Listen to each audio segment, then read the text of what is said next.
This is a checkpoint. Now here's what's interesting. We all have guns, right? I don't have a gun, but my driver has a gun, my security guy has a gun, and they're looking for guns. And so they're going to search us. So now they start to, and then when I say, look, I'm an American, they kind of go, oh, well, then just go. Yeah. No, y'all keep going. This is free country. Huh? Where y'all from? I'm from LA. I'm CBS News. CBS? Yeah. Oh.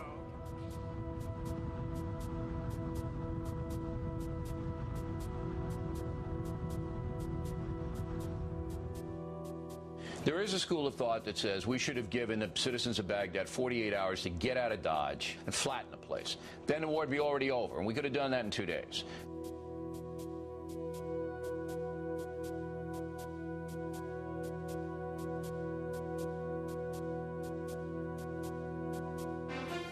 One of the things that we don't want to do is to destroy the infrastructure of Iraq, because in a few days we're going to own that country. Target Iraq. Operation Iraqi Freedom. Are we going to fix that technical problem? Tick-tock, it's time for a shock. Are you bored? It's time to get awed. ABC, NBC, CBS, CNN, Fox News, Breaking news. faking news, the media war. It's time to get sore.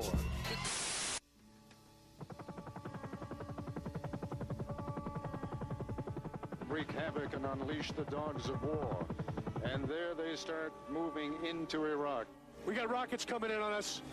Tom, we're under attack right now. PFC Jessica Lynch, who was being held. The battle for Basra is still raging along this The road. invasion of Iraq has invaded my brain. It's like I'm under attack. War is all I see. I dream of an endless desert.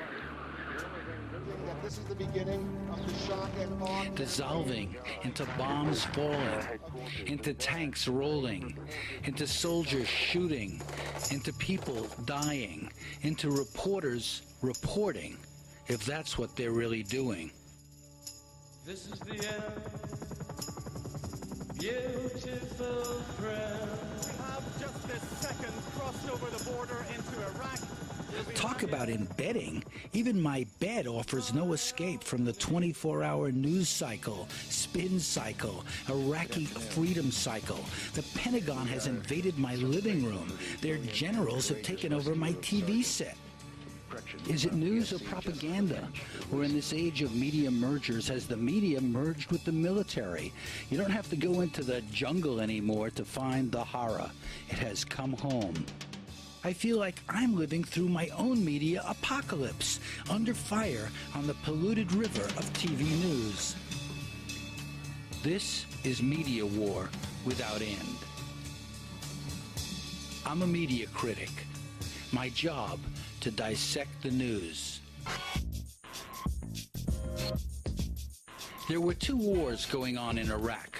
One fought with soldiers, bombs, shock and awe. The other was fought alongside it with cameras, satellites, and armies of journalists. They were fighting a media war. That was the one I covered. Throughout the war, I was self-embedded at this computer, writing about media coverage worldwide for the MediaChannel.org website. Every day I read newspapers and magazines, sifted through websites, listened to the radio, and studied the TV coverage. Right in front of us, an amazing sight, just like out of an action movie, but this is real. The war went on for 720 hours. I watched as much as I could stand, and was not the only critical journalist. So was this journalism, or was this coverage? There is a grand difference between journalism and coverage. And getting access does not mean you're getting the story. It just means you're getting one more arm or leg of the story. And that's what we got. Live coverage of a war is, I mean, to describe that as live journalism is, I think, an oxymoron. I think it's bad journalism. I thought the entire American media, print as well as audio and video, was seduced by this run-up to the war. There was an envelopment in the American flag, a patriotic sweep. Say what you like about Rupert Murdoch's Fox network, its strange intimacy with God and the US administration, but it takes real flair to put this on national television. Using the facilities when there aren't any facilities. How you going to the bathroom, buddy? So the reporter called a soldier over. Do you want to demonstrate for us how you sit on that shovel? You want me to do it? Go ahead. There you go. There you go. Isn't that something? In the second Back of the Book segment today, a book called The More You Watch, The Less You Know. With us is the author of The More You Know, Danny Schechter, who has had many TV news jobs, including being a producer for 2020. Years ago, I became a network refugee, challenging the superficiality of mainstream news, especially in its treatment of war. Even when covering wars in Vietnam and Cambodia, I also critiqued the coverage. I did the same when I worked at CNN and ABC News, and then with colleagues on Global Vision's TV series about South Africa that told unreported stories. Ditto for human rights coverage of Bosnia and Saddam's terrible crimes and abuses. Warring with the reporting of war has been an obsession for years. I lambasted media failures during all the hoopla around the first Gulf War. The majority is saying thumbs up, you know, and I like that. So here I go again.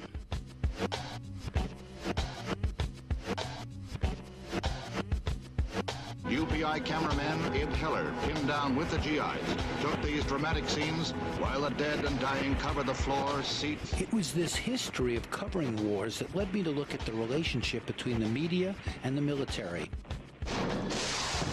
To understand why people rally around the flag the way they do, you have to consider the information that shapes their opinions and impressions. How wars are covered or covered up is key. I can say without reservation that these magnificent young Americans are as fine as any fighting men our nation has ever sent into battle. The Pentagon's efforts to control press coverage were a response to the loss of the war in Vietnam. Many of the military to this day believe that the media coverage was responsible for America's defeat, not the armed forces or the policy. In that era, reporters were far more aggressive in exposing war crimes and duplicity. Peter Arnett was one of them. In Vietnam, the reporters did not get on the team. We challenged generals, governments, we demanded their accountability, challenged their findings. Vietnam is seen by the right wing as a war in which the American media sold out to the communist side. Well, you should be a pain in the ass. I mean, any reporter in a time like Vietnam, you ought to be a pain in the ass because that's when it counts. Generally, it's my belief that Richard Nixon was much more of a national security threat to the United States than any reporter I know. After Vietnam, the Pentagon limited media access to its wars while improving outreach to journalists with training exercises like this. I'm sorry, ma'am. I'm really busy. I need to attend to these people. Excuse me, please.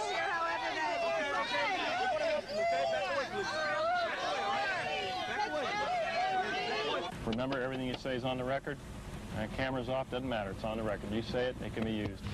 Man, basically all the soldiers here are heroes in one way or another. Wars may destroy people and countries, but they can be profitable to cover.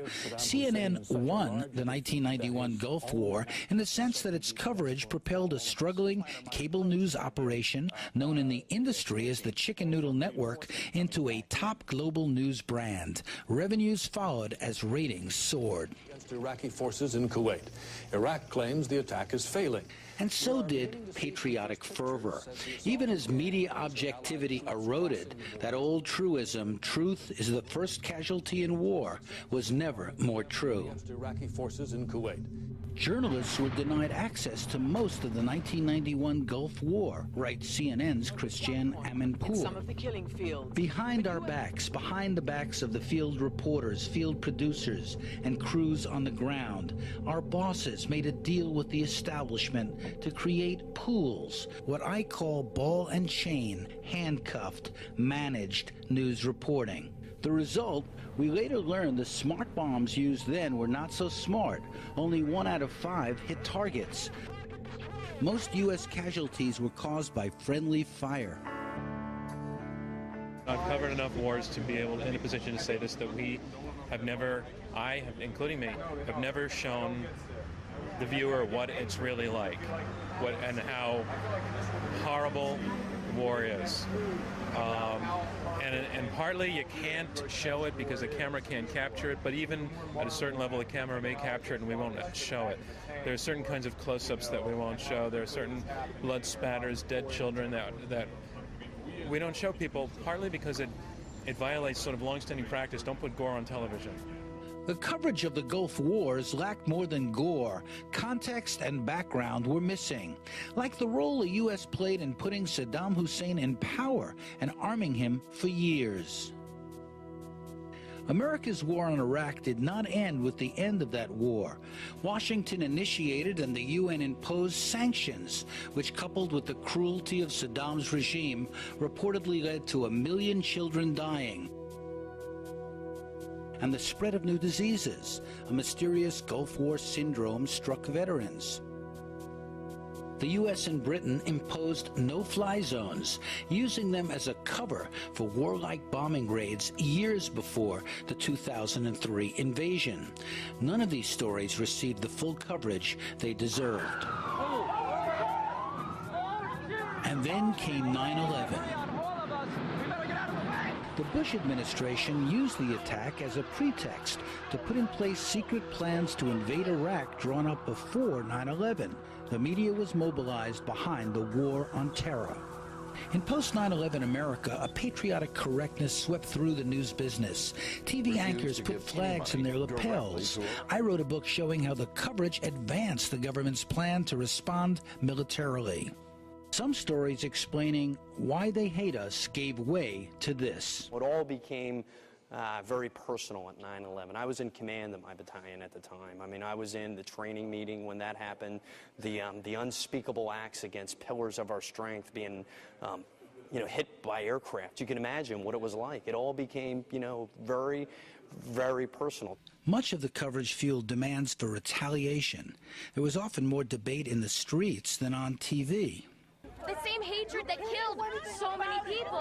Many networks said they didn't want to get ahead of public opinion or be baited as soft on terrorism. They don't love me, and I don't love them, okay? Okay? This confrontation at Ground Zero in New York shows what happened when a peace activist called for global understanding. What about us? Do you care about every human being here? It's September 11th. You're at Ground Zero. If they do something to us, that we're not going to do nothing back, but we're not going to do nothing back. They didn't do anything to Iraq, did not do shit to America. So you're saying it's okay to kill innocent people? Listen, if it's for a better good, let's do it. Yeah, I volunteered. You know why? To keep your ass free. To keep your hippie ass free. He puts his life on the line. Don't forget, the American media is based in New York City. Every reporter in New York City saw the World Trade Towers collapse. They took it personally. There was a sense of revenge, of fear, and that was reflected in the coverage of the Afghanistan war and the war on terrorism. We may be wrong about some of the things we're passing along to CBS's Dan Rather, September 22nd, 2001. I am willing to give the president and the military the benefit of any doubt. As we moved into Iraq, a more preemptive strike, the media maintained this sort of romance, you might say, with government.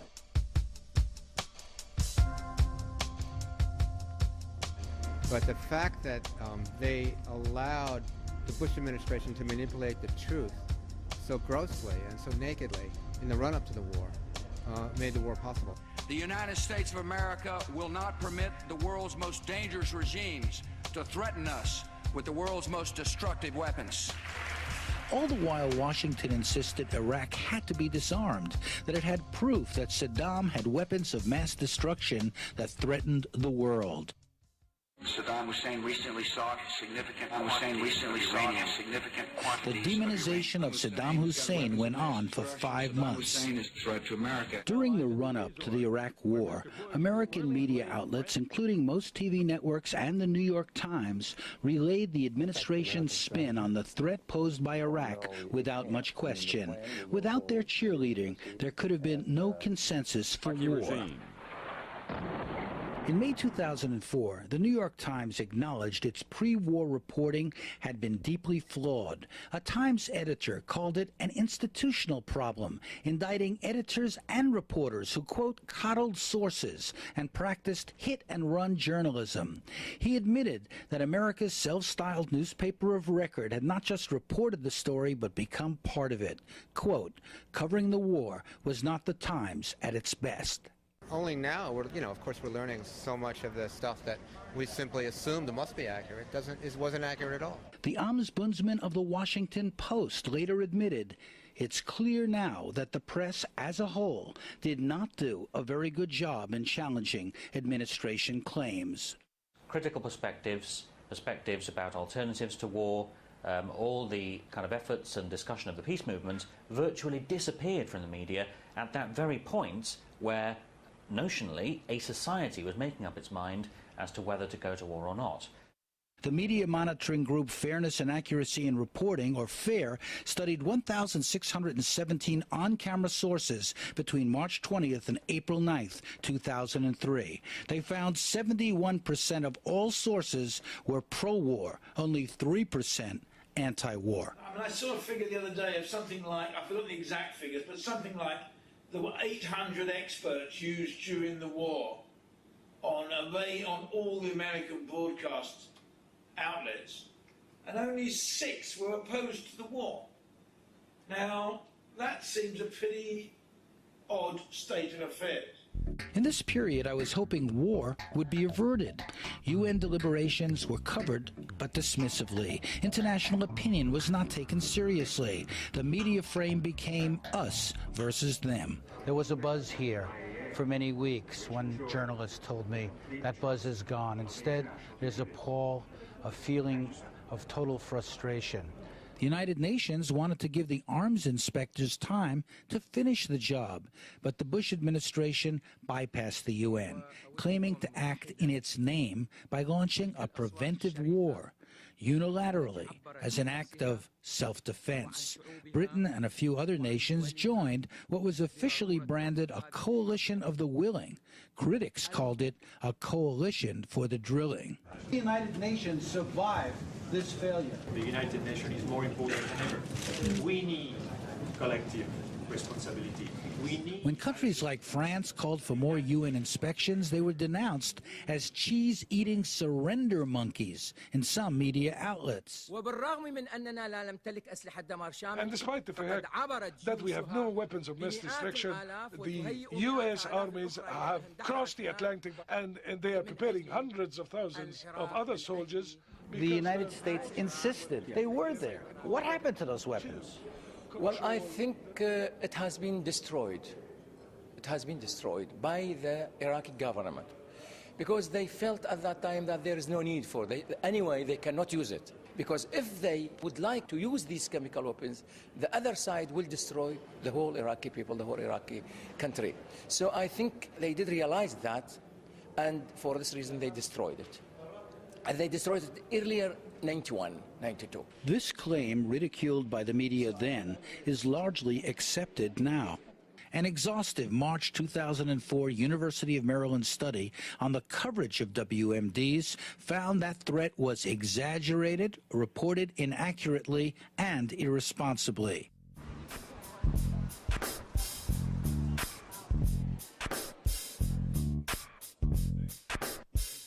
After the invasion phase of the war ended, journalists debated their role in fueling a war climate. The run-up to the war was extremely well covered. The run-up to the war was one side. Why? That's what we voted on. Most of the...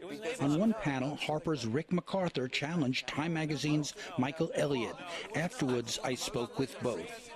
Is it the news culture? Is it the lack of critical thinking? Is it economic interests? Well, is it all of the above? It's all those things, but it's mostly owners who don't care about journalism. I think the American media has done a fabulous job since September the 11th. Wasn't this a media system that was cheerleading for the war? I think undoubtedly what you saw in the war was a sharper distinction between the print media and the TV media than I've ever seen before. Or maybe I should have said that in the session just now. They got to watch what they say. If Michael Elliott gets up there and says, yeah, Time didn't do a very good job covering the war or covering the run-up to the war, he's out of a job. He's going to get in trouble with his bosses. I can say it because I'm a publisher.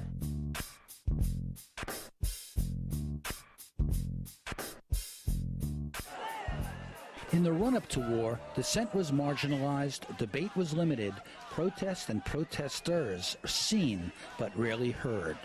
More than 1 million demonstrators turned out in London. The march is thought to be the largest ever in Great Britain. Sadly, the coverage was at its worst in the period when it mattered most. The period bracketed by the worldwide demonstrations on February the 15th and actually going to war was one in which British public opinion turned round, from being approximately 60-40 against the war to approximately 60-40 in favour of the war.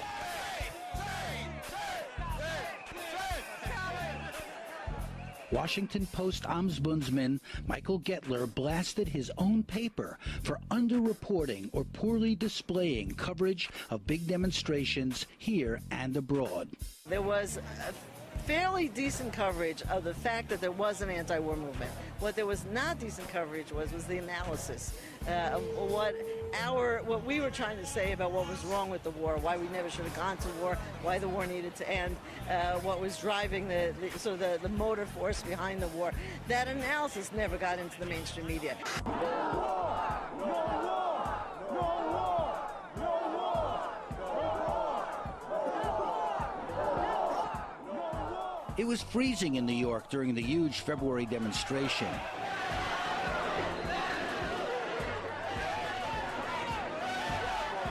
I think it's ironic it's taken George W. Bush to sort of revive the progressive movement in the United States and Western Europe. How is it? Great to see you. And everybody looked at you like South Africa's Bishop Tutu was a featured speaker. What do we say to peace? The mainstream media sort of ghettoizes this kind of coverage and doesn't allow it to really enter into the mainstream discourse. I think they'll report it, they'll show the crowds as a mass, they might show some sound bites, but they won't really get into like what the significance of this movement is. At later protests, I spoke with journalists and activists about the coverage we were then being bombarded with.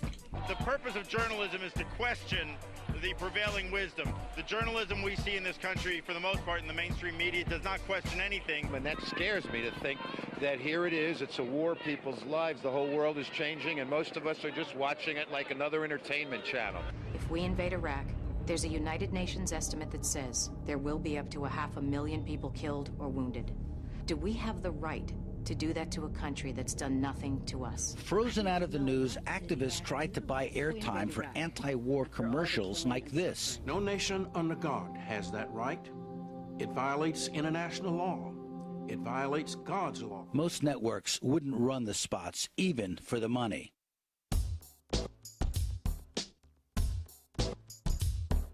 Many activists soured on mainstream news, turning to hundreds of internet sites. They also turned to foreign TV outlets, especially the BBC. Iraq, Saddam. Iraq, Iraq, Iraq, Iraq, Iraq, Iraq, Saddam. Iraq. Many young people abandon the news altogether, preferring satirical newspapers like The Onion and comedy news shows. Many turn to alternative and independent media. It's up to the media to challenge those in power, not to cozy up to power. So you have this media that's embedded now in the government, in the military, and yet at the same time there's hope because there is a response to that, and that is the independent media movement.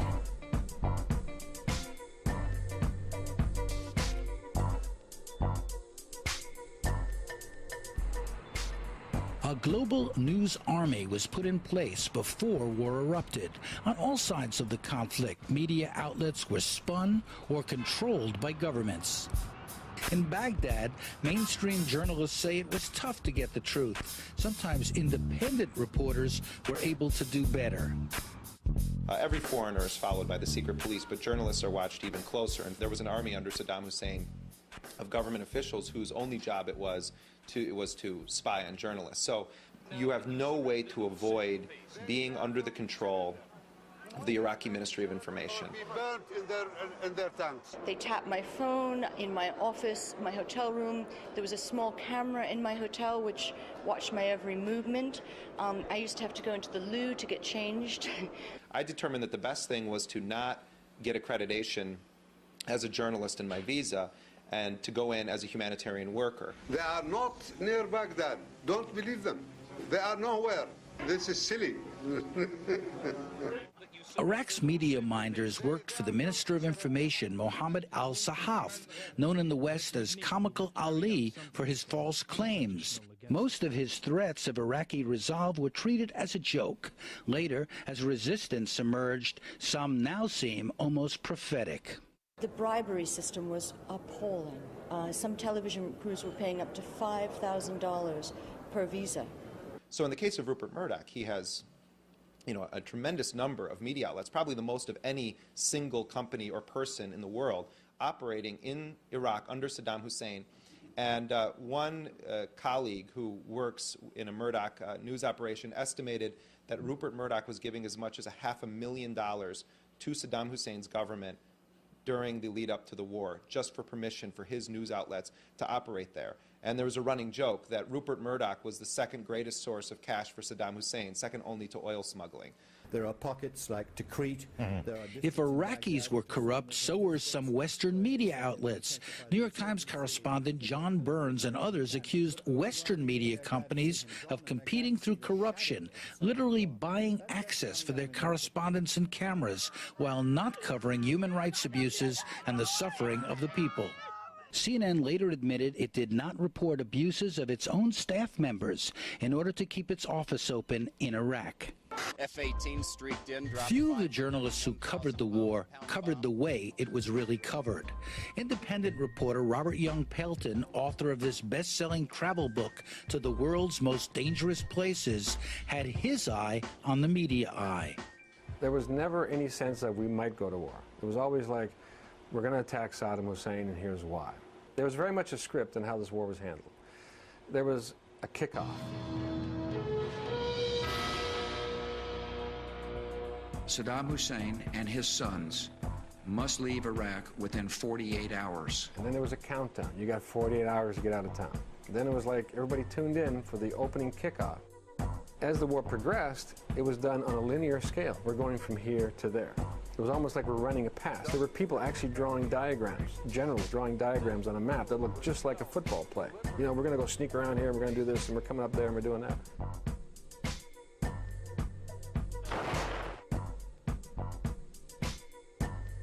This sports metaphor offered a simplified narrative, mimicking a familiar TV format. When Pelton was delayed getting into Iraq, his focus became the press. So I ended up being the only person embedded with journalists during the war in a fancy hotel in Jordan. Right now there's apparently 4,000 journalists everywhere from Kuwait to Baghdad to Jordan to Syria to Turkey, all waiting for the war to start. And some of these people have been sitting around for 9 weeks. They lived in very nice hotels. They were all on expense accounts. They met at the bar every night. They worked 24 hours a day. The President will address the nation at 10:15. My fellow citizens, at this hour, American and coalition forces are in the early stages of military operations to disarm Iraq, to free its people, and to defend the world from grave danger. The level of protection would be minimal, and if I were a news president or a news executive right now, I would be pulling my people out. When the war had finally begun, the networks began pulling their reporters out of Baghdad. Peter Arnett was in the Iraqi capital with a National Geographic documentary team. He decided to stay. Covering wars are a dangerous business. You can die, and those companies feel responsible for their people in harm's way. They sometimes order them out. I think there is something to be said for staying. However, from a news executive standpoint, the risks are enormous. I sort of have a genetic tick that allows me to go into dangerous areas without too much concern. The interesting thing is that the American military were trying to intimidate these journalists. They were saying, you know, you're going to be a target and everything. And the journalists were working overtime to say, look, we're here, this is our coordinates, don't fight here. And everybody knew that journalists were at these hotels. That's why they were at these hotels. It was also known that if you're going to have shock and awe, you need somebody to record it. I mean, the one thing that they left out was they needed the media to fight this war. The war was set up to be filmed and recorded by the media. So there was this bizarre symbiotic relationship. When the awesome bombing of Baghdad began, what was shocking was the way news anchors lovingly described lethal weapons. They became boys with toys. Should they have used more? Should they, you know, use a Moab, the mother of all bombs, and a few daisy cutters, and, you know, let's not just stop at a couple of cruise missiles. Yeah, only Greg, 40, I want to see him use that Moab. Action to begin. CBS's David Martin at the Pentagon is following the planning and has the latest on a possible timeline. To promote its war, the Pentagon made media management a priority. Their strategy was sophisticated, clever, and almost always covert. Few media outlets exposed it. Most participated willingly for their own political and economic reasons. Pentagon strategy went beyond traditional PR, using marketing strategies and perception management. Administration officials likened their war planning to a product rollout. It was all to guarantee there would be only one storyline in the media and in the minds of Americans, theirs. A Pentagon advisor told me it was intentional. They knew that TV networks prefer storytelling to sloganizing. Their storyline became a master narrative, defining Iraq as the problem and U.S. military intervention as the only solution. Traditionally, propaganda is targeted at the enemy. In this war, it was smoothly infiltrated into the news, aimed at American and global public opinion. There are known knowns. There are things we know that we know. There are known unknowns. That is to say, there are things that we now know we don't know. But there are also unknown unknowns. There are things we do not know we don't know. This platform is not a platform for propaganda. This is a platform for truth. In his war plan, Tommy Franks, the U.S. military commander, described the press, once known as the Fourth Estate, as the Fourth Front. He knew that a supportive media was essential for victory, and he cultivated one. This will be a campaign unlike any other in history. The Pentagon focused on winning the media war, leaking their plan to reporters they could trust. We knew the plan, and I think the military benefited as far as positive coverage during the war because we knew what the plan was. So we reported that things basically were on plan, or we weren't worried when we got delayed 2 or 3 days because we knew overall it was very successful. Earlier, when the media pressed for access, Frank's team came up with the idea of embedding reporters. A former corporate PR professional turned Pentagon official ran the program. One of the things we did, it wasn't rocket science, but it was hard work. We took the same kind of planning and training and discipline that you put into military operations and put it into this aspect of the military operations. And Rumsfeld and Myers, being enlightened guys, had included people like me in the war planning from the very earliest stages. But Tory Clark got major networks and news organizations to sign a 12-page contract agreeing to certain ground rules that actually kept the Department of Defense, public affairs people in the driver's seat, and you got reporters in with these young, idealistic troops who really believed all the spin of what was going on. We were going to liberate Iraq, that the reporters would overall identify with the troops and their reporting would be very positive. On the journey, or when we get there, any sort of incident happens, please keep calm and remain on the bus. We will deal with the situation, no matter what it is, as swiftly as possible. What news organization are you with, Tim? Sat.1, German television network. BBC. CNN. Los Angeles Times. Japan Broadcasting Corporation. I'm Gwendolyn Cates, and I'm here on assignment for People magazine, and I'm embedded with the 205th Battalion, 165th I was the only journalist embedded with a military intelligence unit. They were part of the 5th Corps based in Germany. And I was invited, in fact, to be embedded by this unit because one of the commanders had gotten to know me and felt that I could be trusted and would really tell the story. These are your atropine injector kits. Should you become contaminated and start to feel the symptoms... Pentagon put the embeds through a training course, ostensibly to teach them how to survive, but it went further. With this hand, hold it on there so when you pull it tight. Journalists were given exaggerated fears of chemical attack designed to reinforce the threat of Iraqi weapons of mass destruction. The propaganda was also aimed at the military. It was a threat that wasn't there. Good to go. You look lovely. I lived, ate, slept with the soldiers. And the bond that was established between us was very, very strong and very personal. And we shared the sandstorms together and the lack of food, and people talked to me about their fears and their children they'd left behind and their fear of death, all those things. Now that's a piece of equipment. So I became very personally involved with them as individuals. At the same time, I was observing this with journalistic detachment, but I did place their safety above any sort of journalistic responsibility I had, professional responsibility I had, and I would not have done anything to endanger any of them. What we're saying is, help us tell the truth. Unmentioned by most media, the plan actually betrayed an earlier agreement made after the first Gulf War that said, quote, open and independent reporting will be the principal means of coverage. The Pentagon signed off on that policy on March 1st, 1992.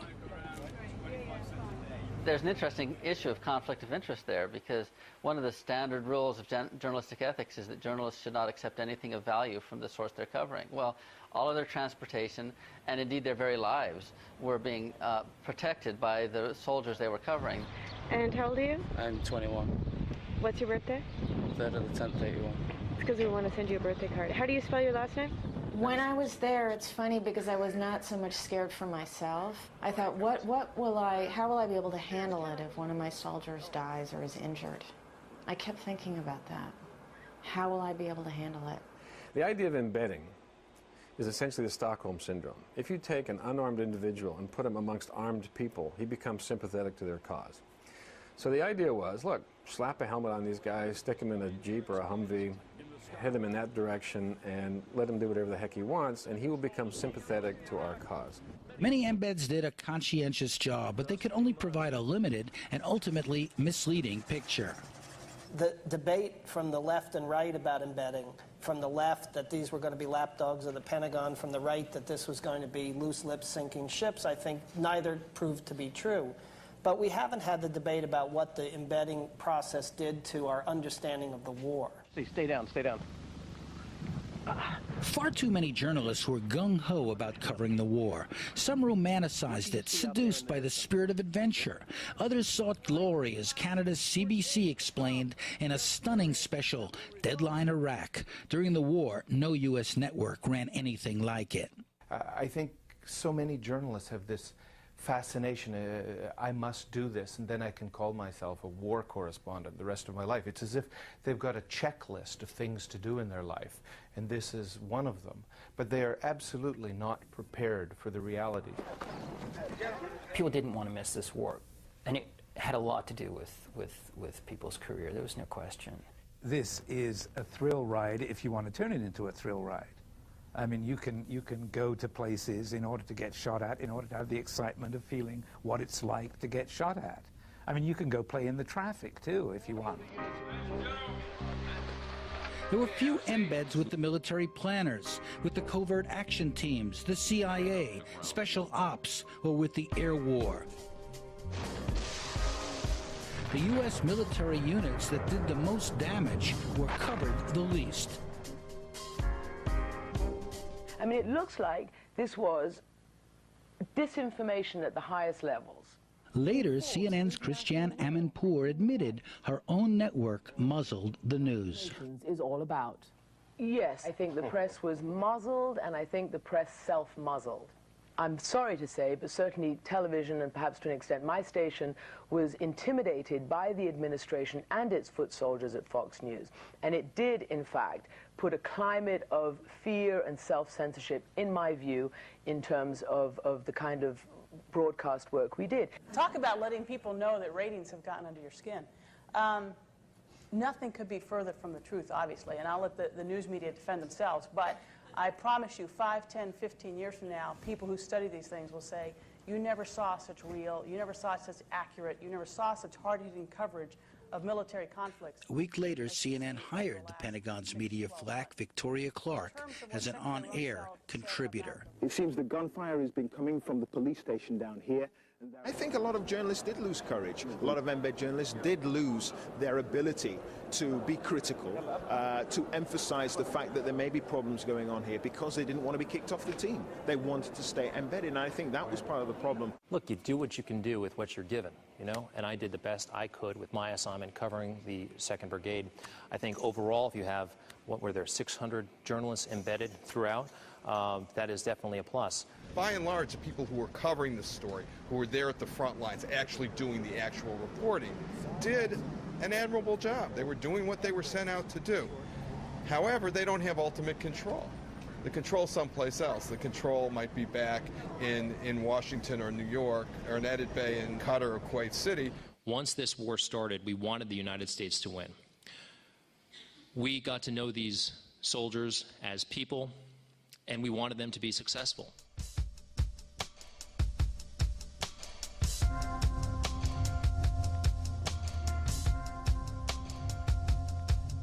If the Pentagon had an agenda, the networks had one too, and it went beyond attracting audiences. When I worked in network news here at ABC, I watched the closing of foreign bureaus, the downgrading of documentaries, the dumbing down of news. There's nothing like the scary threat of WMDs and a good war to provide the basis for action-oriented TV coverage.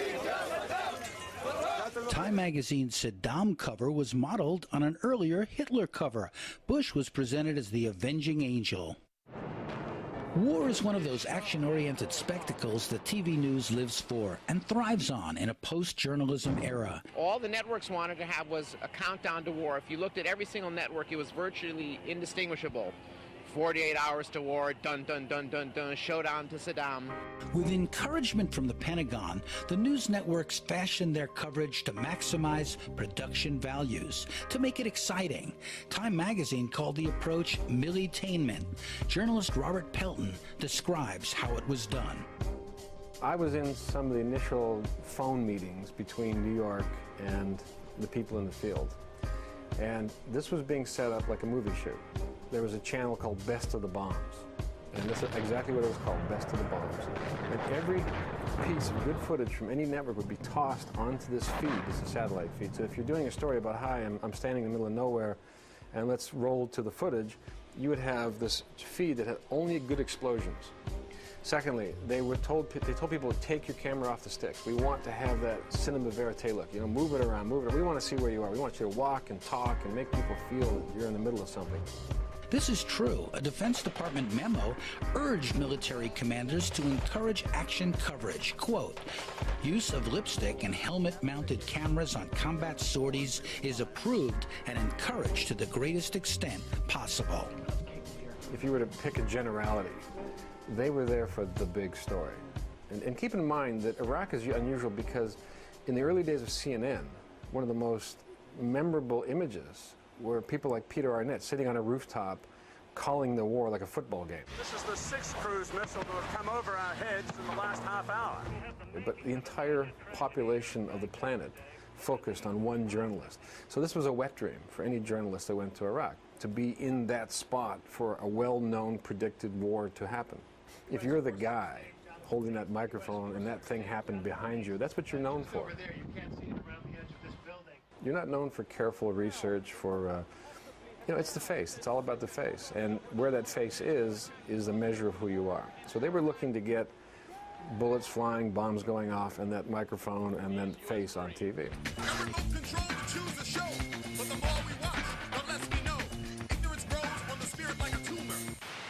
till freedom is a rumor. News Goo, what we need to know. News Goo, what we want to know. We got News Goo, what we think we know. Got remote control to choose the show, but the more we watch, the less we know. Ignorance grows on the spirit like a tumor. And that's what generates money. I mean, you look at who moved up the food chain in the journalism world over the last 4 or 5 years. You have basically two fast tracks. You have entertainment or war. And entertainment, who cares? If you're a journalist, really, you focus on war. The networks worked overtime to produce so-called video enhancement elements, like graphics, promos, and special music. I want you to know Eyewitness News is there. We're working on the front line, overseas. They were preparing for what they called news immersion. Their war was for ratings and revenues.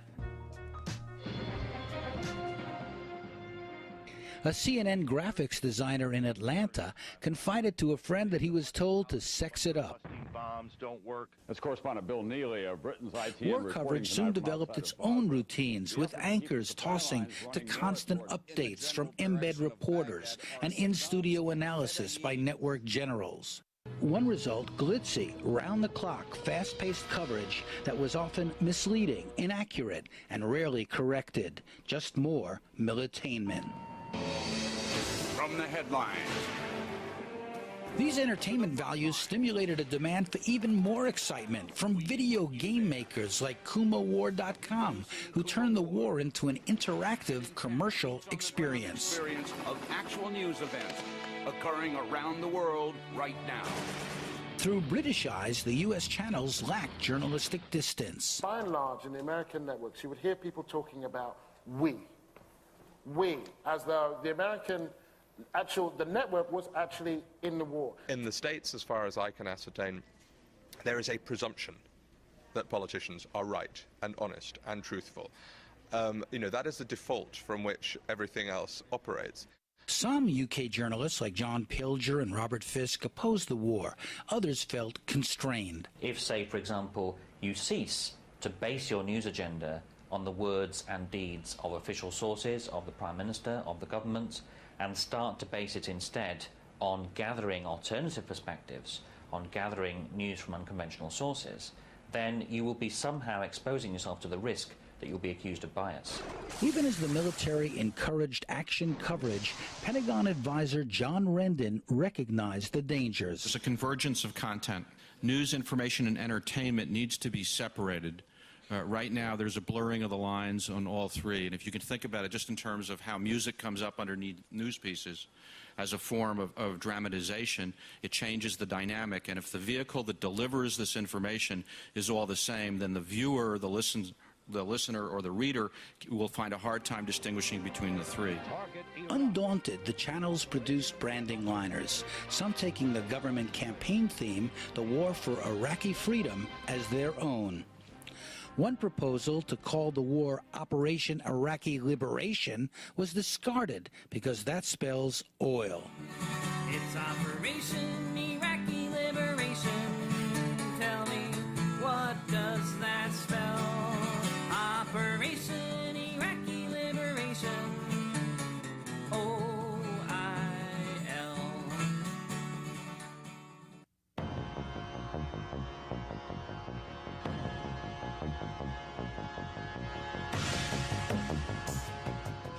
We're about 10 miles from the Pentagon in Virginia, at the home of a retired Air Force colonel who's been investigating the stories of the Iraq War, how they were manufactured, distorted, and misrepresented by the media.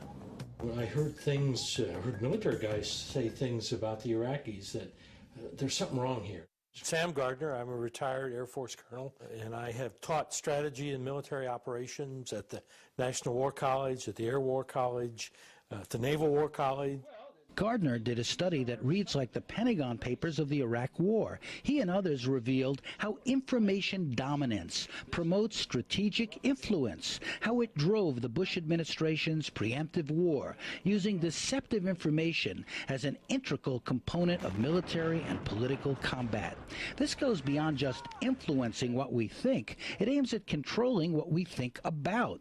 Corporations seek market share. This administration sought mind share. share. Every morning at 9:30, they would have the message phone call, and it would involve the White House Office of Global Communications, the Pentagon Press Office, a media advisor, the people at Central Command, and sometimes the people in the State Department. And their notion for that day was to coordinate the message.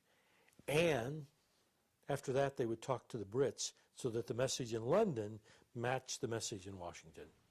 One message, one idea, push it out into the media. Right. Dominate today's message with, and you can almost identify by day what the message with.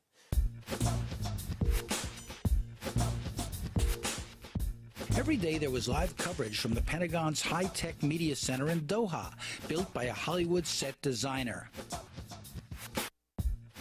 Wouldn't it be reasonable for some... Unknown to most TV viewers, the White House directly stage-managed the Doha Media Center through Jim Wilkinson, a Republican operative who had worked for a right-wing congressman and then helped run the Bush media operation in Florida in 2000.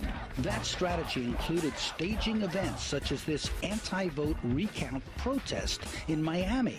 It looked like a public protest, but it was actually led by right-wing campaign staffers. Jim Wilkinson, this is the guy that they put in charge of the media operation. He's the guy that engineered it. He's the guy that thought of all these things. Houston Chronicle reporter Harvey Rice watched him in action. He was nothing more than a political commissar. I mean, this is straight out of Stalin. And that's what he was there for. He was there to make sure the military, and as he put it in his first, he said, I'm here to keep them on message. So he was running the information about the war like a political campaign. After the war, Wilkinson was brought back into the White House and then picked to run media at the 2004 Republican convention. A missile attack on a residential section of Baghdad that killed 14 civilians. Can you confirm that? So we think it's entirely possible that this may have been, in fact, an Iraqi missile that either went up and came down. War watchers may remember media writer Michael Wolff challenging media briefers at the Central Command. Why should we stay? What's the value to us for what we learn at this $1 million press center? Wolff was later told to shut the fuck up by a military briefer. Sometimes it's your jaw drops, and it's hard to figure out why. Why are American journalists so maybe not even uncritical, self-satisfied? I think is the word. So the first day of the war, it's on CNN where they've got this bank of cameras there, and everybody goes in. They're watching explosions and tanks rolling across and guys with M16s, M14s, and we go, has the war started? And these PR guys there, and the one guy I talked to said, I'm sorry, I can't talk to you about that. I don't want to endanger the lives of our boys. I said, but it's on television. If you can give the media more content than they can handle, and as far away from the battlefield as possible, they will focus their energies where the source of that fire hose is. So Doha is the center of the fire hose. And the idea is that you simply have press conferences every day, and every once in a while you throw a little tidbit out, you hand out videotapes, free coffee, whatever, so that if you leave, you're going to miss the story that everybody else is covering. Fire hose coverage and fire hose delivery blots out all the secondary sources. My research of the threads of stories from the war, which takes it from the beginning through the end, the way they were created, the way they were used, the way they were repeated, that research leads me to say that there were 50 or 60 stories that were either created or manipulated for the purposes of distorting the truth. Gardner cited false stories, like the link between Saddam and al-Qaeda, as well as the Jessica Lynch story, which the BBC also debunked. What were the two narratives? The American narrative, as well known, is the great hero the great heroine who was captured under fire who was then taken to hospital, potentially mistreated. American Special Forces went in, all guns blazing, rescued her against hostile fire. There was no resistance. The Iraqi doctors had been caring for her, given the circumstances, as well as could have been. And that a lot of the more dramatic elements of this story may have been embellished. That story ended up hanging around for about a week, and that's why she's called a hero. Well, it turns out all of that was wrong. When Rumsfeld was asked about this the next day, he refused to comment on it, although I know he knew that she had not been shot, stabbed, and emptied her weapon on the bad guys. So it hung around. Information dominance requires censorship. Little attention was paid to U.S. weapons that caused mass destruction, like legally prohibited cluster bombs that target civilians. It was a cluster bomb. The bomb with multiple mini bombs is dropped from an aircraft focusing on targeted areas. South African viewers learned about how cluster bombs worked and what damage they caused. An underreported fact: half of Iraq's population is under the age of 15. These young people became a primary target. This is what Baghdad's pediatric hospital looked like, floor after floor of cluster bomb survivors. This was filmed not by a network, but by independent filmmaker Patrick Dillon. Human Rights Watch reported cluster weapons caused hundreds of civilian casualties like these. There was extensive use of napalm-like Mark 77 firebombs. It was denied at first, but then admitted. More onerous was the almost total blackout on the use of radioactive depleted uranium, which hardens anti-tank weapons. This is especially ironic in light of Washington's constant claims of an Iraqi nuclear threat. The issue was covered overseas. Arnim Stauff, a German journalist, documented this proliferation in an Emmy Award-winning report for ARD in Germany. Wissen Sie, dass gerade dieser Panzer hier radioaktiv ist? Nein, da ist nichts, sagt der Soldat, überhaupt nichts. Aber wir haben es gemessen. Nein, er ist nicht radioaktiv, dieser Panzer sowieso nicht. Er ist mit Uranmunition abgeschossen worden. Sorry, ich muss jetzt weitermachen. In the British back office, a list of The BBC took viewers into a back room at the Coalition Media Center. On the wall, a list of subjects briefers were ordered to avoid. On that list, DU, or depleted uranium. There have been a number of studies of misperceptions by viewers that many Americans believe that there was an Al-Qaeda Iraq connection, that many Americans believe that there were Iraqi hijackers attacking the World Trade Center. I think that's part of the campaign. It was a very conscious effort to use terms that would have people connect in their minds Iraq and the incident of 9/11. You imply that these are the same kind of people, and if they're the same kind of people, they must have had something to do with it. To threaten us. Had they done an hour's worth of research, they could have had a paragraph in their story which said, the Pentagon said this, however. There were no however paragraphs. The new information dominance strategy worked thanks to advice from marketing experts, Hollywood producers, and communication specialists like John Rendon, who were monitoring the media worldwide. Their job was to keep the public well propagandized. Is that there were 5 wars in Iraq. There really was the reality of combat operations from the air, on the ground, and from the sea. The second war was the war the United States saw. The third war was the war that Europe saw. The fourth war was the war that Arab audiences saw. And the fifth war was the war the rest of the world saw. And as we monitored that in real time, we found that none of them were ever in alignment. When you look at the war in Iraq, it's at times impossible to separate media, CIA, public relation firms, government propaganda. It all came together.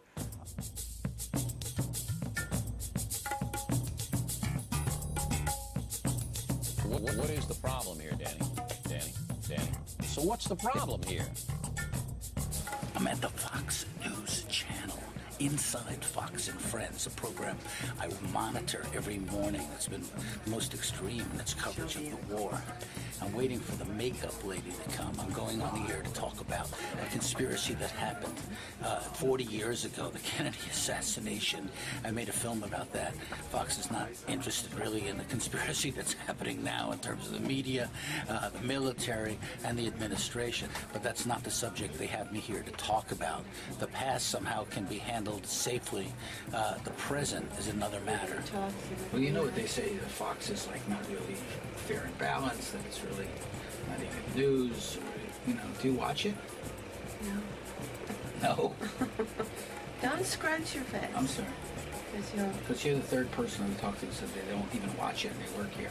You just like deal with what's on top of people's heads, right? Right. You don't deal with what's in their heads, right? Truth does have a way of coming out, and sometimes it's suppressed for a long time. New documents emerge. Historians reveal things that weren't revealed before. I believe so. I believe the American people deserve the truth. Now, where does Bill sit? He has an office upstairs. I had hoped to confront Bill O'Reilly, but he wasn't there. He's one of the loudmouth talk show hosts that define Fox's angry white man attitude, well calculated as a tool of polarization politics, long practiced on right-wing radio. After a year of uncritical reporting, to his credit, he admitted that he was wrong about WMDs. Ladies and gentlemen of the jury, I have come not to bury Rupert Murdoch, but to praise him. Full, fair, and balanced coverage. The Fox News Channel. Fox News may seem a fun place to its fans and a cartoon to its critics, but its ideological zeal is serious and carefully calculated, as longtime former producer Charlie Reyna revealed on a media website. Quote, "The roots of Fox News Channel's day-to-day on-air bias are actual and direct. They come in the form of an executive memo distributed electronically each morning, addressing what stories will be covered and often suggesting how they should be covered. The memo is the Bible." Fox's response? This charge is unfounded. People want to work here. Fox coverage included overly dramatic reports by Geraldo Rivera and Iran-Contra conspirator Colonel Oliver North. I will tell you right now, Counsel, and all the members here gathered, that I misled the Congress. Colonel North's war stories were blatant exercises in cheerleading and denounced the anti-war movement. This is the city garbage dump. I wonder where all the peace protesters never protest this kind of stuff. Could be planning to attack Westerners overseas. What was called the Fox effect drove all the TV coverage to the right. No network wanted to be accused of being unpatriotic. Arnett gave an interview to Iraqi television in which he criticized American war planning and said his reports about civilian casualties in the Iraqi resistance were encouraging to anti-war protesters in America. The American war planners misjudged the determination of the Iraqi. Veteran correspondent Peter Arnett was targeted by Fox News for his decision to say on Iraqi TV what he was already saying on MSNBC. If I'm wrong, you didn't go on Iraqi TV to say, I support Saddam Hussein, did you? You didn't endorse one side or the other. I didn't endorse one side. But it was part of the hysteria that had developed surrounding this war. Now, there's a degree of hysteria about every war that America participates and just gets involved in, and this was part of the hysterical reaction, and I was basically, just swept up in that incredible explosion of anger. I think there were 157 cartoons of me in the newspaper the next morning, most of them in bed with Saddam Hussein. Management called up and says, look, the pressure is too great. We've had thousands of emails and calls, and it's time we have to drop you.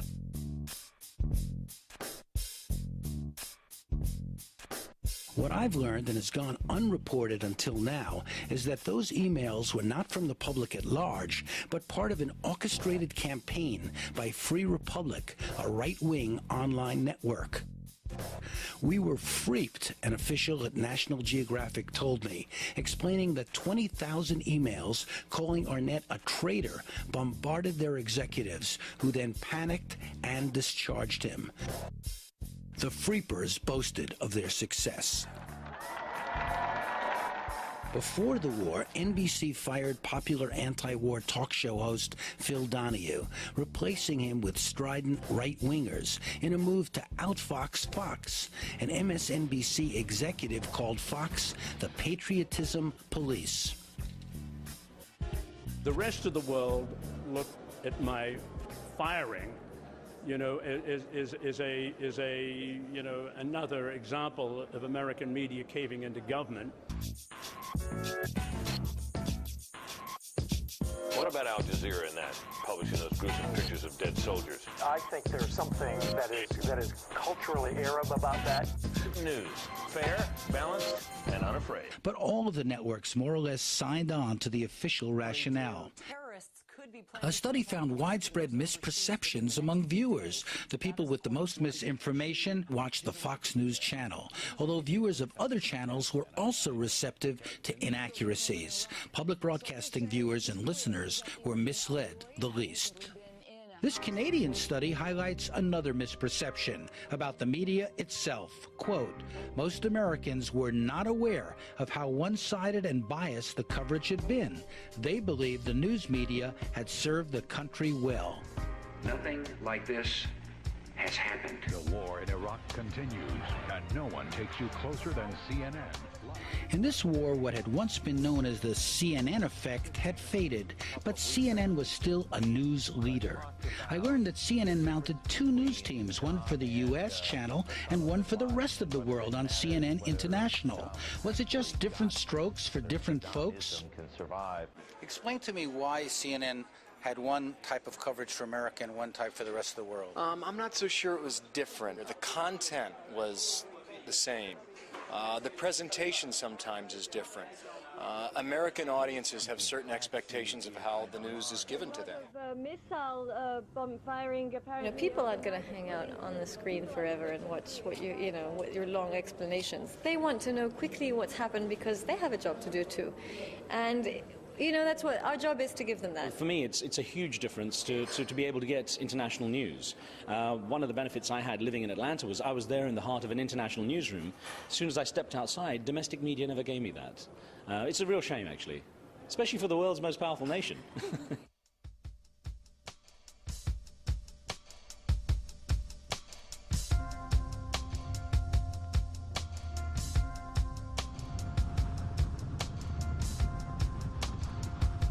In just 3 weeks, the U.S. military seized Baghdad with a small army of journalists tagging along.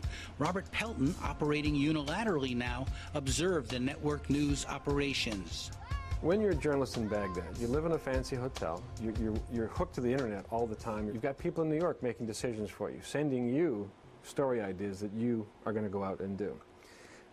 You get up in the morning, you've got a driver, you've got an air-conditioned GMC, you get a driver, a translator, a cameraman, you get a security guy, little kind of British guy with tattoos on his arms, and off you go to shoot the story. You put your vests on, get your sound bites, you come back in time to cut it together, and then the talking head does the stand-up, boom, off it goes. Goodbye, Saddam! Thanks to a recently released U.S. Army report, we now know this most dramatic image of the Iraq War was engineered by a psychological operations unit that made it seem like it was spontaneous. Many TV outlets reported their stunt as evidence of the freedom, which was now said to be Iraq's. Mission accomplished, proclaimed President Bush in a scene out of the movie Top Gun. Washington Post military reporter Tom Ricks disagreed with this assessment. Failures. I think the single biggest media failure was a failure that the Bush administration committed and the media committed together, which is we all tore down the goalpost at halftime.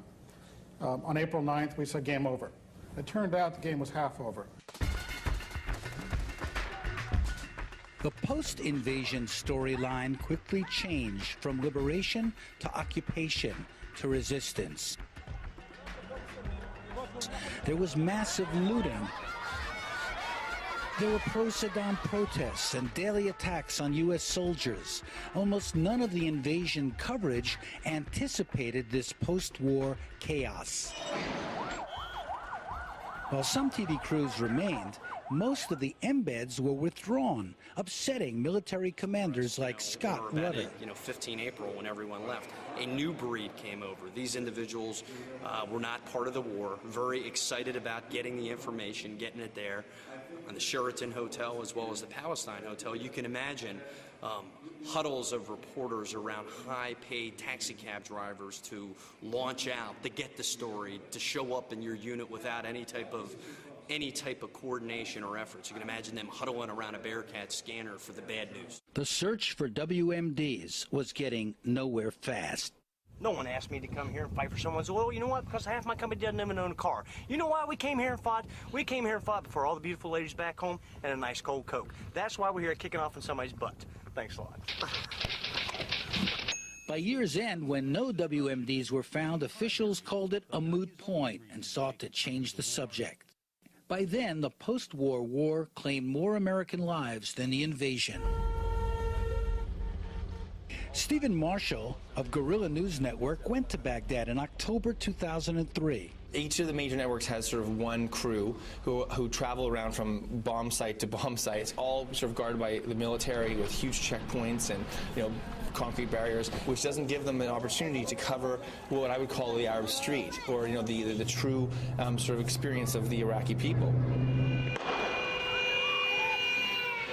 The reporting from Iraq quickly degenerated into a catalog of incidents. What's really happening now is that you have a situation where there's a bombing, a suicide bombing, say at the Baghdad hotel where we were at, and all of a sudden, everyone gets in their truck and whips over there with their security guards, and everyone's on scene. I mean, most of the people who are there are sort of adventure journalists. They're the guys who, really, they're stringers who get paid quite a lot of money to go and work in these countries, and they're simply there to get the best pictures they can. And in many ways, I found it to be very cynical. We met a lot of photographers and shooters who were really there, and all they wanted to do was find the next disaster, get there on time, get the right footage, get back to the Palestine Hotel and start drinking beer. I mean, really, it's, in Iraq, it's the truism. It's never been more absolute that if it bleeds, it leads. The only thing they want to get out of Iraq are bloody civilians, or in the best case scenario, military officials or military or soldiers who've been hit by bombs. That's the images they want to get, which is ironic because for the administration, those are the worst types of images. And then Saddam Hussein was captured. Time magazine took Jesus off of its cover and put Saddam on. Every network played it big, as if it was the second coming. Ladies and gentlemen, we got him. The footage was supplied by the Pentagon. It was a major propaganda coup for Washington, even though it was later reported in the region that it was the Kurds, not the U.S. military, who first found the Iraqi leader in that hole. Inside a small walled compound. This is a picture of an Iraqi prisoner of war. And the pornography of violence took an unexpected turn when these prison photos surfaced showing abuses by U.S. soldiers of detainees in a notorious Iraqi gulag. Many of the pictures, Americans, both men and CBS broke the story in late April 2004, but also admitted holding it up at the Pentagon's request for 2 weeks. Are being court-martialed. Their report permitted a U.S. general to shift blame onto a few individuals without exploring the systemic abuse documented in a military investigation. We're appalled as well. These are our fellow soldiers. These are the people we work with every day. They represent us. They wear the same uniform as us, and they let their fellow soldiers down. CBS's report aired in the end of April. By early July, the Pentagon had still not released its full investigation or its torture videos, and the press was no longer pressing them to do so. Why did it take so long for this story to surface? I later found this video of the same prison shot by Amnesty International in July 2003. They were alleging torture then. We've documented or heard allegations of mistreatment or torture of prisoners. While most of the world was shocked by the pictures, administration supporters were minimizing the well-documented torture. It was like a college fraternity prank to stack up naked men. Exactly! Exactly my point!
The war is still going on.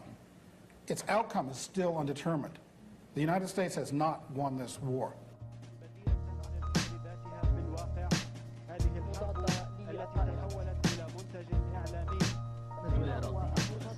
The war you saw depended on where you lived. The Arab world saw a different war than the one we did. Ironically, many U.S. networks relied on Arab outlets, Al Jazeera, Abu Dhabi TV, and other networks for footage of the bombings. They showed their coverage stripped of their narrative. Al Jazeera financed its coverage with fees paid by U.S. networks. They were surprised by bombardment before sunrise. The addition of Al Jazeera this time round was as powerful and important as the addition of CNN to the rest of the world in 1991. إن الجزيرة على وجه التحديد قوية في إعلان انتصارات. Al Jazeera was formed by former BBC journalists as a commercial satellite channel. It promotes itself dramatically and was fiercely committed to offering diverse perspectives, although in the U.S. and Britain, it was falsely denounced as a one-sided propaganda organ.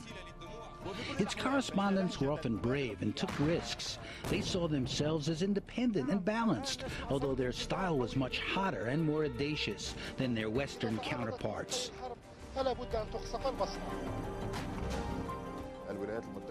Before 9/11, many government-controlled networks or newspapers used to call Al Jazeera the Israeli CIA-backed network because we put Israeli officials on the air, we invite Americans, we put Bush more than any other leader in the Arab world. So we were suspected to be the Israeli people are trying to divide the Arab world, opposition against the government. And the media was so positive about us before 9/11 here. But immediately after we put the bad guys for America as for the balance, they behaved the same way that the other government-controlled media in the Arab world were doing to us. The Arab media also was debating the coverage. For a deeper understanding of their perspectives, I went to Dubai in the Gulf region.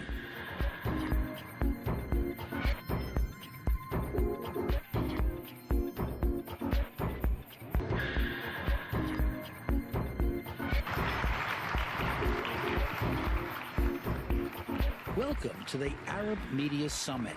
Hundreds of journalists from around the region debated coverage issues, often disagreeing with each other and their Western colleagues.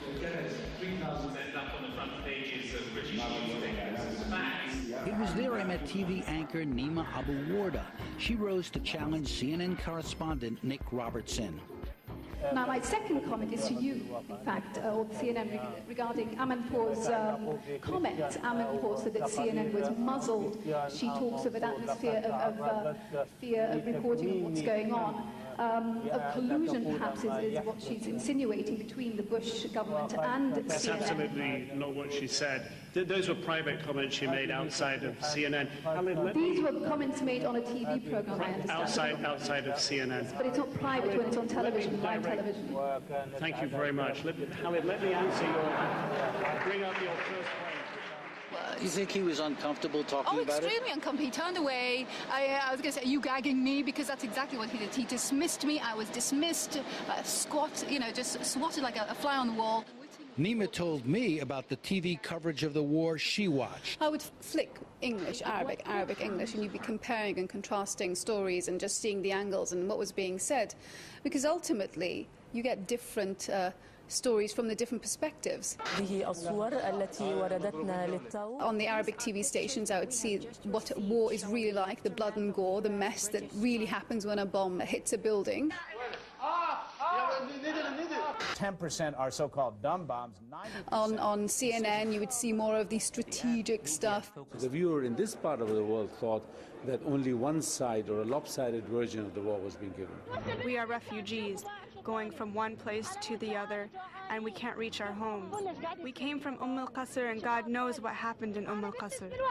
Look what is happening to us. Look at my children. One of the things that's missing is indigenous voices to freely and openly be shown, be allowed to appear. But you don't get people from the area really given proper hearing. People have to take responsibility. There is a moral responsibility. I think journalists have to take more of that burden, more of that responsibility. It is your profession, your chosen profession after all.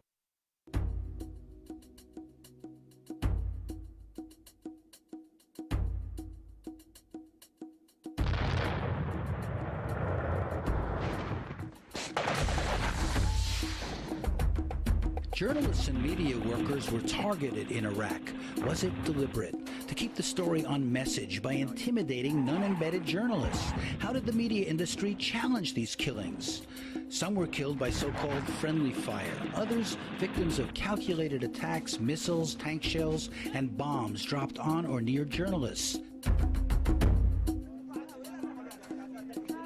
Some media critics concluded it was intentional, although the Pentagon denied it. Before the war, the BBC's Kate Adie reported she was told by the Pentagon that independent journalists could be targeted. The Arab Media Center in Baghdad, whose coordinates had been given to the Pentagon, was bombed. Al Jazeera's Tariq Ayoub, seen here sitting on a roof, watched the plane that would soon kill him come closer and closer.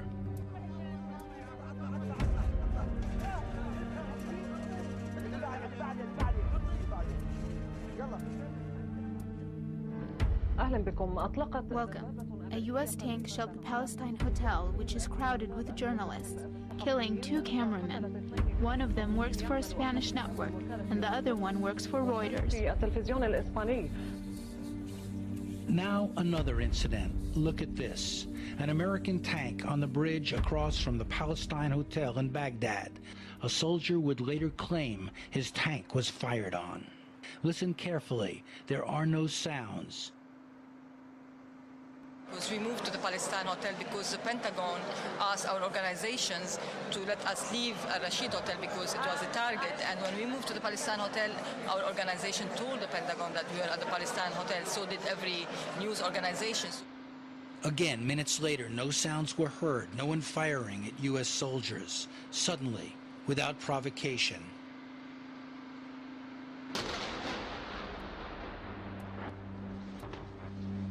Suddenly we saw an orange glow, and this is basically the tank shell that hit our office.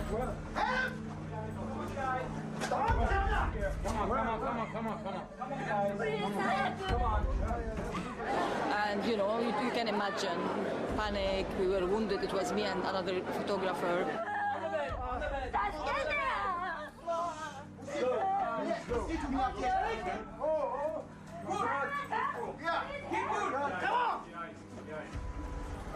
No, don't put this.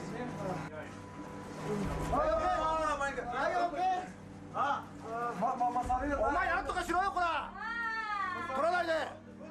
Get the fuck out of your camera. Get up.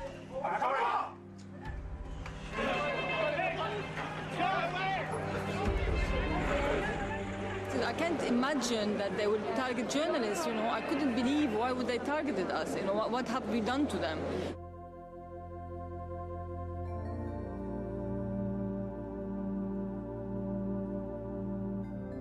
After the war, press freedom groups were still demanding a real investigation. The Pentagon's Victoria Clark told me there was a report that showed that the soldiers were acting in self-defense. Is there any attempt to find out the facts independently or a thorough investigation? No, the Pentagon never interviewed me personally, or I don't think any of our colleagues were interviewed by the Pentagon. Samia's company, Reuters, demanded an independent investigation, but most media companies did not even press on this issue. No one was held accountable. It was all passed off as an accident, the fog of war, and all that. So what about damage to you personally?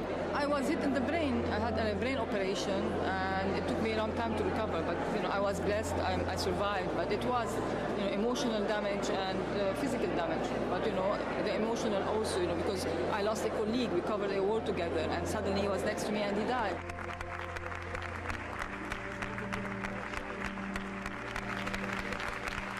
The debate about the killing of journalists continues. The respected media historian Philip Knightley concluded, "I believe that the occasional shots fired at media sites are not accidental and that war correspondents may now be targets."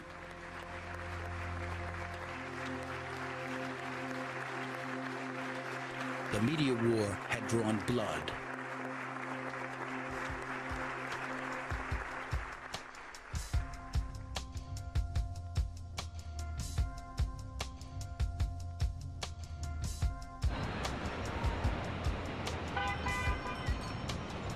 If you want to know why the war was packaged and reported the way it was, you have to know something about our American media system. It's a system dominated by just a handful of companies, and they're all around me here in the chaos of Times Square. All the big brands, MTV, Viacom, Bertelsmann, ABC, NBC, Reuters.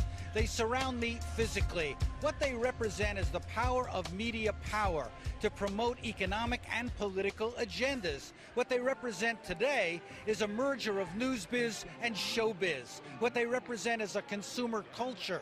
To them, the war was a product. They sold it, and we bought it. Most networks remain uncritical of their coverage.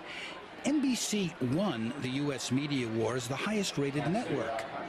NBC's coverage on broadcast, on cable, was simply for The network celebrated its victory in Iraq with a party in the posh Rainbow Room in a building named after a general, General Electric, their parent company. They released a book and DVD on the war for Iraqi freedom. Anchor Tom Brokaw paid tribute to a popular correspondent, David Bloom, who died in Iraq. I'm so proud of the men and women of NBC News who had the common bond of courage and determination to go into the heart of darkness. I caught up with Tom Brokaw at the Museum of Radio and Television. I asked a question from the floor. I want to go to the audience now, if we can. Danny Schuckner, I know, has a question right down here in front. We might as well get it out of the way. How could the media, your institution particularly, have done a better job of being a little bit more skeptical and a little bit more critical? Well, I think your suggestion is that we... I think your suggestion is that we took the pipe, and if you go back and review the coverage on network television, Mr. Rick's newspaper, Wall Street Journal, the New York Times certainly, and any other publication in this country, during that very vigorous time of the UN debate, for example, there were lots of other voices that were heard, great skeptical voices, but many times people hear what they're inclined to hear. And the idea that somehow it's packaged and spun back in the corporate headquarters to fit some sort of greater agenda, I personally find outrageous and ridiculous. Listen, I'm not being conspiratorial because I worked at ABC News for 8 years. Right. So I've been in the control rooms, I've been involved, I worked at CNN before that. I'm not making this up, I'm not inventing it. There was clearly an approach. There was an identification by much of the American media with the American military. I think that's sort of undeniable. How can you even deny that? I mean, if you look at the critics and how many critics there were. All I can say is I can't speak for the entire American media. I don't think talking for ABC, I think that we told it straight ahead. More Americans get their news from ABC News. There was a suit here who I spoke to, a vice president of ABC News. Oh, really? And, you know, he was very, you know, they criticize us on the left, they criticize us on the right, so therefore we must be doing it the right way. In other words, you know, it's a kind of conventional knee-jerk response. I use that line myself. I can't tell you how many times. But what's missing from it? Is it true? I mean... Well, dead bodies are missing from it. ABC News, unique, brave, provocative. Remember, Disney does not want ABC to be in the news business. It's so much pressure on these news organizations to be something. Not rock the boat, not be a problem. The Pentagon is following the planning and has the latest on a possible timeline. Outside of Basra, the effort to keep the supply lines running north toward Baghdad. One of the reasons I think that media fell so easily into this pattern of selling the war is that really is what the American media is designed to do, is to sell things. It's a commercial media, it's a propaganda system, and everyone knows it. Our system of broadcast media is regulated by the FCC, a government agency originally set up to protect the public interest. Today, that regulatory body promotes deregulation, more power to media moguls. The head of the FCC justifies media concentration on the grounds that only big companies can cover a war like the one in Iraq. Just before the war in Iraq began, American media companies began lobbying the FCC for rule changes that would benefit their bottom lines. There was a question raised. Did the FCC agree to waive the rules if the media companies agreed to wave the flag? You don't go in and report critically on an administration that you hope will give you billions and billions of dollars in new policies. We've been in this business long enough to be very careful, but I'm sure they were working for a deal, and we're hoping that being supportive of the war would get them the deal. Remember what Rupert Murdoch did when he was in China.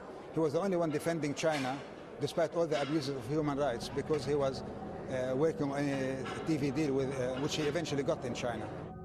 The reason the coverage, in part, was so tepid, was so timid, was because these same media companies like News Corp, Fox, GE, NBC, Viacom, CBS were trying to curry favor to win the support of the Bush administration for this huge giveaway on media ownership. This is not something that happened yesterday. It didn't happen overnight. It's been going on here in the United States for about 2 decades at least. And it's been a process. It's been an organized, concerted, thought-out, well-planned, and well-executed process. I, Ronald Reagan, do solemnly swear. Going back to the Reagan administration, flowing through the first Bush administration, and now being picked up successfully so far by the second Bush administration. Power generally, not just media power, power tends to go with power. Primarily, they want to support whoever's in the White House. They want to support government. They want to support other large corporate interests. They don't want to rock the boat, generally. This is a plan. It's a plan. It's not serendipitous. It doesn't happen accidentally. It's what they want. They want to be able to control the political discussion. Who was the FCC commissioner with whom they were trying to curry favor, who was acting on their behalf during this period? It was Michael Powell, the son of Colin Powell. The evils of media consolidation will never get past our fortifications.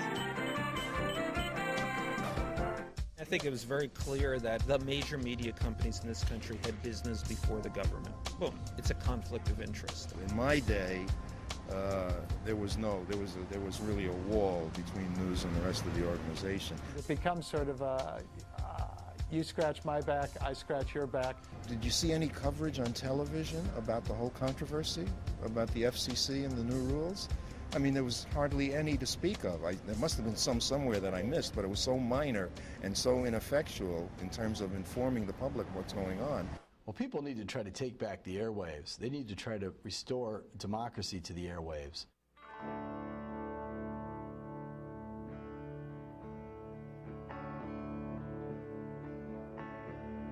Iraq quickly became the apocalypse I feared, as ghosts of the crimes of Vietnam seemed to be coming back to haunt us. All over the world, people came to see the United States not as heroic liberators, but brutal occupiers. I found these graphics stenciled on the walls of Barcelona.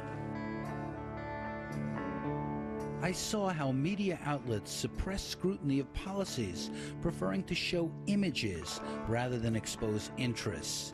Major media covers the world through the eyes of those in power, downplaying the brutal impact of war and its own role in promoting it. In July 2004, a Senate committee blasted the CIA for misreporting on WMDs in Iraq. It criticized what it called groupthink. Couldn't the same phrase be applied to other WMDs, media weapons of mass deception? The lesson is, don't trust the mainstream media. If you want to really find out what's happening, you can't be a news consumer. You have to be a critical thinker. TV is not the same. It's not the same medium it was 10 years ago or 20 years ago. You don't really have the luxury of providing detailed analytical coverage of a war. You basically get an eyeball shot and that's it. It's one thing to talk about this war, but as you look to the future, if you didn't like this, you're really not going to like what's going to come down the road the next time.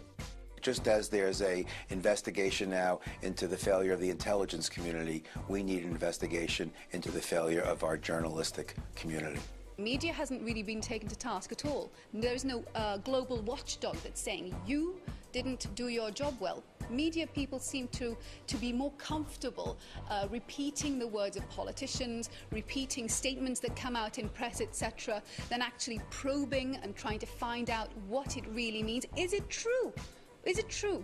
Can we fight back against deceptive news and massive media concentration? Can we fight back against jingoism posing as journalism? Can we afford not to fight back? Should they, use Moab, the mother of all bombs? I joined the media to spotlight the problems of the world, came to see that the media is one of those problems. I believe in freedom of the press, but not just freedom for those who own the press. What can we do to hold the media more accountable? Think about it. Now I've had my say. It's your turn. Withers or your guesses. The whole thing's being treated like infotainment. The outcome is assured. This is a spectacle for consumption. They don't report anything that is in any way critical of Bush. And that's worse than Goebbels in World War II. And I'm from Germany. I know how Goebbels treated the war. You should be ashamed of it.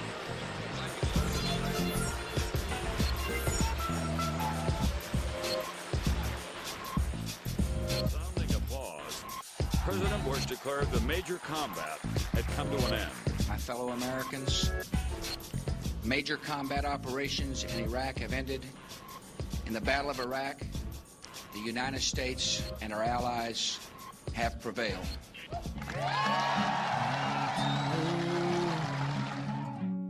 I need to know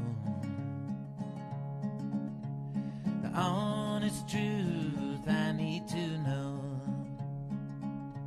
I cannot help